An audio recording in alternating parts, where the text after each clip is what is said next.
Welcome to Let's Talk About Our Feels, a short video series where we talk about women's mental health in relation to mindfulness practices.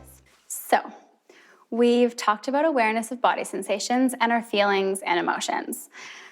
But until now, we've not really talked about our thoughts. And why is that? Because thoughts are very hard to manage. We also identify very closely with our thoughts and depend on them a lot to help us navigate our daily lives. Thoughts are the main drivers for what we sense in our bodies and how we feel. So they're very, very important to us, and we get very attached to them. But we also need to know 3 things. Number 1, thoughts are not facts. Number 2, we don't have to believe everything we think. And number 3, we are not our thoughts. Have you ever noticed how many thoughts pop into our heads on a daily basis? We probably think about thousands of different things per day. Thoughts about our past, wishing things turned out differently, thoughts about the present, I'm hungry, or do I know that woman across the street? Thoughts about the future, worrying about what's going to happen or events to come, or looking forward to the next vacation, let's say.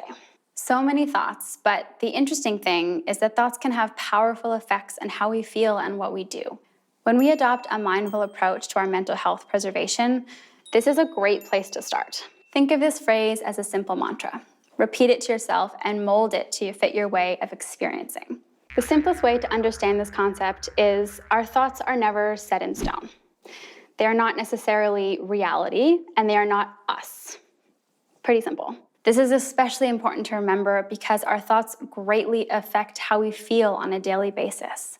The most important thing is that by observing our thoughts as just thoughts, the sooner we can bring gentle awareness to these thoughts, and the sooner we might be able to notice how we are relating to whatever arises in the body or the mind. Take this example from Claire Foster. I'm going to say 4 sentences, one at a time, and after each one, think about what I've just said. Number 1, John was on his way to school. Number 2, he was worried about the math lesson.